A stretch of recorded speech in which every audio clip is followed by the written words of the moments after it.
విశ్వనాథ సత్యనారాయణ గురించి మరికొన్ని విషయాలు.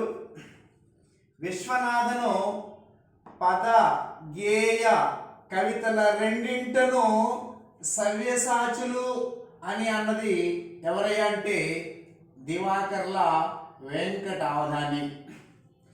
అసలు ఈ దివాకర్ల వెంకటావధాని అంటే ఎవరు అంటే తిరుపతి వెంకట కవులలో ఒకరైనటువంటి దివాకర్ల తిరుపతి శాస్త్రి గారు ఈ వెంకటావధానికి బాబాయ్ అవుతాడు. దివాకర్ల వెంకటావధానికి దివాకర్ల తిరుపతి శాస్త్రి తిరుపతి వెంకట కవులలో ఒకరైనటువంటి దివాకర్ల తిరుపతి శాస్త్రి బాబాయ్ అవుతాడు, అంటే చిన్నాన్న అవుతాడు. సరే, ఏమని అభిప్రాయపడ్డాడు?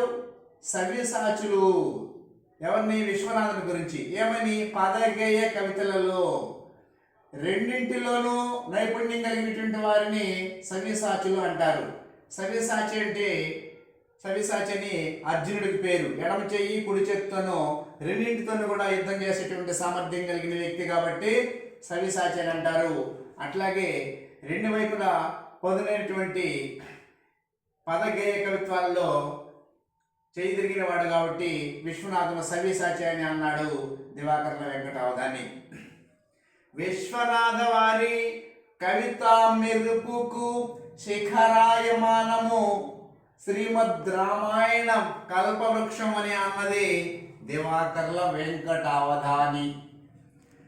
మరలనిదేలయన్న రామాయణం అన్నచు ప్రపంచమొక ఎల్లవేళల తినుచు అన్నమే తినుచున్నా అని రామాయణ కల్పవృక్షం రచిస్తూ చెప్పుకొచ్చినాడు.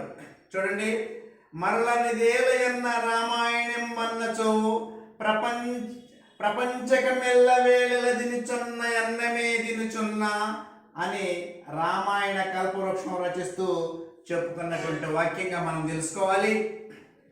ఇతడు చనిపోవలేదని నీవు చెప్పుమా, ఇతన్ని బ్రతికించుమనుచుము నీవు చెప్పుమా అనేటువంటి మాటలు రాముని చేత అనిపిస్తాడు విశ్వనాథ సత్యనారాయణ శాస్త్రి.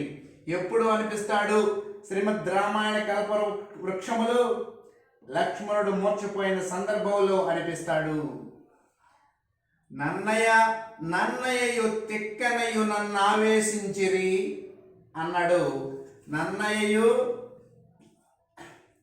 తిక్కనయు నన్ను ఆవేశించిరి అని అన్నది ఎవరయ్యా అంటే విశ్వనాథ సత్యనారాయణ శాస్త్రి. ధన్యము పైని వస్త్రము కొంగుజారి క్రిందను నంటుకొన్నది డాలి సెగకు అని గ్రీష్మ తాపమును వర్ణించినది విశ్వనాథ సత్యనారాయణ శాస్త్రి.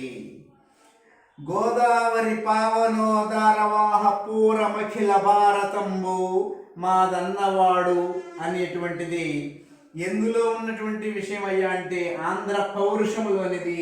ఆంధ్ర పౌరుషము ఎవరు రచించారు అంటే విశ్వనాథ సత్యనారాయణ శాస్త్రి. వేసవి కాలంలో బెజవాడను బ్లేజ్వాడ అని అన్నాడు విశ్వనాథ. ఎందుకని అన్నాడే అంటే బ్లేజ్ అంటే మంట లేదా జ్వాల.